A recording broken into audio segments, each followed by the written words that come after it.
चलो गाइस, मेरा नाम मोनिका है और आपको आज मैं आपको 6 पॉइंट बताने वाली हूँ कि फॉरएवर स्टार्ट तो कर दिया है, पर आपको किसी ने क्लियर ही नहीं किया है कि फॉरएवर को स्टार्ट किया तो है, पर काम क्या करना होगा, कैसे करना होगा, आपको किसी ने नहीं बताया है।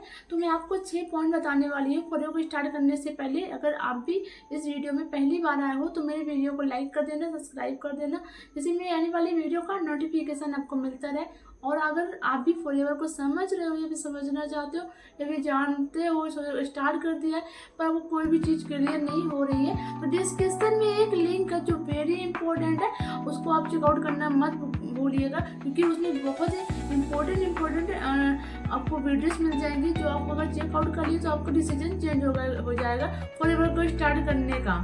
ठीक है, तो चलते हैं वीडियो को स्टार्ट करते हैं। देरी ना, पहली बार आए हो तो वीडियो को लाइक कर दीजिएगा। स्टार्ट करती हूँ फॉरएवर। तो hello guys, back to my channel digital Monika. I hope कि आप सब वेरी गुड होंगे, अपना ध्यान रख रहे होंगे। तो देखिए, अगर फॉरएवर को समझ रहे हो, समझना चाहते हो, देखो मैंने भी जब बिजनेस को स्टार्ट किया था तो मैंने भी अच्छी गलतियाँ की थी।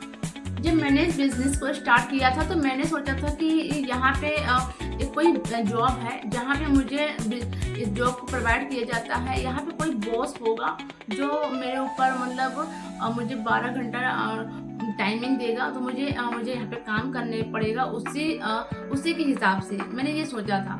लेकिन जब मुझे काम किया, मुझे चीज़ों समझ में आया। तो देखो, यहाँ पे ना कोई बॉस होता है, ना ही कोई हमारा कोई ओनर होता है। हम खुद के ओनर खुद होते हैं। यहाँ पे हम जितना काम करते हैं उस अपने हिसाब से हम यहाँ पे काम कर सकते हैं। तो यहाँ पे कोई हमारा बॉस नहीं होता है। सेकंड चीज, दूसरी चीज़ मैं आपको बाद बोलती हूँ जो मैंने गलती की थी। मैंने गलती दूसरे ये की थी कि मैं सोचती थी कि बस मैं स्टार्ट कर दूँगी तो मुझे इनकम आने लगेगी। तो देखो, मैं स्टार्ट करने के बाद ही हमें पैसा कंपनी नहीं देती है। कंपनी हमें पैसा तब देती है जैसे ये एक जॉब नहीं, एक बिजनेस है। तो यहाँ का जो टाइमिंग होता है वो फिक्स होता है। तो हम जितना जैसे काम करते हैं, जैसे बिजनेस में क्या होता है कि बिजनेस में हमें अपने तरीके से काम करना पड़ता है। जब हम अपने तरीके से काम करते हैं, जितना हम काम करते हैं उसी का रिफंड हमें कंपनी देती है। तो जितना हम काम करें उसी का रिफंड कंपनी देगी। तो इसमें कोई ना ही यहाँ पे कोई बॉस है और ना ही हमें यहाँ पे इनकम। इतनी अच्छी लर्निंग करेंगे तो उतनी अच्छी हमें इनकम आएगी। तो जैसे हम फॉरएवर को स्टार्ट कर देते हैं, लेकिन हमें यही नहीं पता होता कि हमें लर्निंग करनी पड़ेगी, हमें यहाँ पे टाइमिंग देनी पड़ेगी। देखो, यहाँ पे टाइमिंग तो देनी ही पड़ेगी। तो बहुत लोग होते हैं ना कि मतलब कि जैसे हमें खेती हम कर रहे हैं, खेती में हमें पहले बीज डालना पड़ता है, फिर पानी डालना पड़ता है, खाद डालना पड़ता है, फिर कटाई करना पड़ता है, फिर उसे मतलब कि हमें टाइमिंग मतलब दे रहे हैं। तो वहाँ भी एक टाइमिंग फिक्स होता है। हमें अगर हम फॉरएवर को स्टार्ट कर रहे हैं तो हम लर्निंग अगर माइंड सेट से आएंगे तो हमें ज़रूर इनकम आएगी। तो लर्निंग बहुत ज़रूरी है। ये हमारा दूसरा सवाल था। ठीक है, अब हम तीसरी बात है, अगर हम क्या यहाँ पे जो हमारे यहाँ के प्रोडक्ट होते हैं, हम यहाँ के खुद के प्रोडक्ट यूज़ कर, जैसे मेरे पास यहाँ पे काफ़ी प्रोडक्ट रखे हैं, आपको यहाँ पे स्क्रीन पे दिख रहा होगा। तो ये सारी प्रोडक्ट मुझे यहाँ पे मैं जैसे एलोवेरा जेल की बात कर लूँ तो एलोवेरा जेल में क्या है, हमें ये हमारी बॉडी को डिटॉक्स करता है। यानी कि पहले हम इस प्रोडक्ट को खुद अपनी बॉडी पर यूज़ करेंगे तो हम इसके फ़ायदे मतलब जान पाएंगे कि ये हमारी बॉडी को डिटॉक्स से करता है। और ये जो अभी प्रोडक्ट है, हम इस प्रोडक्ट के बारे में एक एक चीज़ नॉलेज लेते, क्योंकि हम किसी को यूं ही नहीं बता सकते। किसी को यहाँ पे झूठा चीज़ नहीं बताना है कि इसमें क्या बोलते हैं, आपको शुगर मतलब फ्री है, मतलब शुगर से फ्री है, मतलब और भी मतलब जो चीज़ हम और मतलब झूठ नहीं बोल सकते। जो भी चीज़ इसमें है तो वो रियल आप बताओ। ठीक है, जैसे ये हमारी बॉडी को डिटॉक्स करता है, हमारी बॉडी की क्लीनिंग करता है, हमारी जितनी भी गंदगी अंदर होती है उसको निकाल करके एक अच्छा बॉडी देता है। ठीक है, जितनी बीमारी होती है हमारे पेट की, तो हमारी इस मतलब जो भी बीमारी होती है तो उस बीमारी को ये प्रोडक्ट खत्म करता है। तो इस प्रोडक्ट को मैंने लर्निंग की है, तभी मैंने इस प्रोडक्ट के बारे में आपको बताया। तो ऐसे ही आपको हर प्रोडक्ट के बारे में अच्छे से नॉलेज लेनी पड़ेगी आपको, तभी आप किसी को रिटेलिंग करवाओगे। ठीक है। तो तीसरा जो भी मैं आपको पॉइंट बता रही हूँ, ये तीसरा पॉइंट है कि हमें प्रोडक्ट की सबसे पहले यूजर बनना है, फिर हम उसके बारे में नॉलेज लेना है, देन हमें फिर किसी को रिटेलिंग करवानी है, ठीक है। तो ये तीसरा पॉइंट था। अब हम चौथे पॉइंट की तरफ चलते हैं। चौथा पॉइंट ये था कि अगर हम यहाँ पे जो हमारी टीम बनती है तो हम यूं ही टीम नहीं मतलब वो कर सकते हैं। टीम हमारी जब तक हमारी बनेगी नहीं तब तक हम कुछ नहीं कर सकते। हम ये एक टीम वर्क बिजनेस है, सोलो बिजनेस नहीं कहेंगे इसको, क्योंकि ये सोलो बिजनेस अलग हो जाएगा और ये टीम वर्क, जब तक हम टीम हमारी बनेगी तब तक हमारी बिजनेस आगे बढ़ सकता है, ठीक है। ये हो गया हमारा चौथा पॉइंट। अब हम चलते हैं पांचवें पॉइंट की तरफ कि हमारा पांचवा पॉइंट क्या है।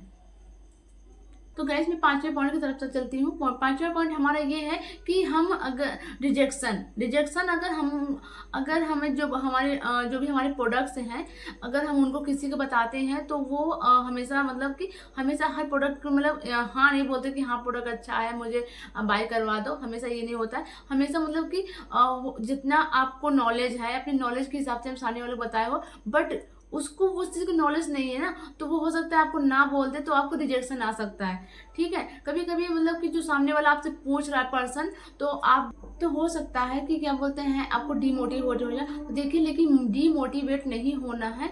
तो यहाँ पे हमें जो सामने वाला हमसे पूछ रहा है उसका आंसर हमें करना आना चाहिए।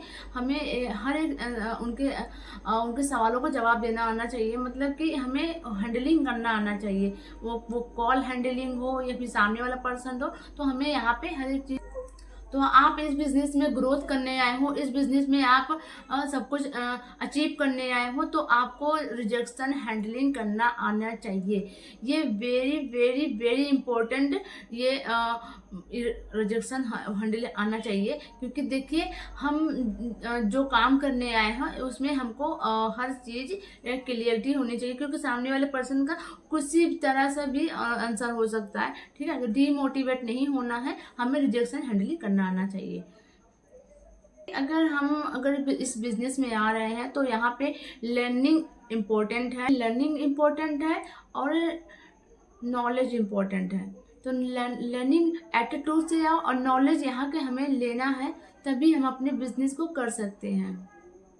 लर्निंग माइंडसेट से आते हैं तो हम हर चीज़ लर्निंग कर सकते हैं। जैसे हम कोई भी फील्ड में जाते हैं पढ़ने या कॉलेज जाते हैं, तो हमें क्या होता है कि वहाँ पे हमें लर्निंग में सिखाया जाता है, हमें हर एक चैप्टर को बहुत बखूबी समझाया जाता है, पढ़ाया जाता है। जब हम वहाँ उस मतलब कॉलेज से जब बाहर निकलते हैं तो हमें बहुत कुछ नॉलेज होता है, बहुत कुछ हमें पता होता है। पर जब हम फॉरएवर को हम ज्वाइन कर रहे हैं या फिर आप ज्वाइन कर चुके हो या फिर सोच रहे ज्वाइन करना, तो यहाँ पे आप लर्निंग माइंडसेट के साथ आओ, ठीक है। माइंडसेट के साथ लर्निंग माइंडसेट के साथ आओगे, नॉलेज के साथ रहोगे, तो आपको मतलब यहाँ से बहुत कुछ अलग आपको सीखने को मिलेगा। और देखो आप किसी को भी हैंडल कर सकते हो। और यहाँ भी मैं बात करूँ तो अगर एक सुपर हमारा असिस्टेंट लेवल हो या फिर सुपर लेवल हो, हमारा कोई भी लेवल हो, हमारा मैनेजर हो, कोई भी जो हमारे सीनियर होते हैं, हमारा जो सीनियर है वो तक जो हमारे सीनियर है मैनेजर हो या फिर सुपर लेवल हो, उनका कोई भी लेवल हो, तो वो भी यहाँ पे लर्निंग मोड पे रहते हैं। जब तक वो लर्निंग नहीं करते हैं तब तक वो किसी भी हमें मीटिंग नहीं देते हैं। तो हमें यहाँ पे सिखाना है अपने टीम को, हमें नॉलेज देनी है, हमें अपने टीम में हर चीज़ को प्रेजेंट करना। अगर हम लर्निंग करते रहेंगे तो अगर आपको 500 के बीच में भी खड़ा कर दिया जाए या फिर 1000 के बीच में भी खड़ा कर दिया जाए, तो आप बोल सकते हो बिना डरे।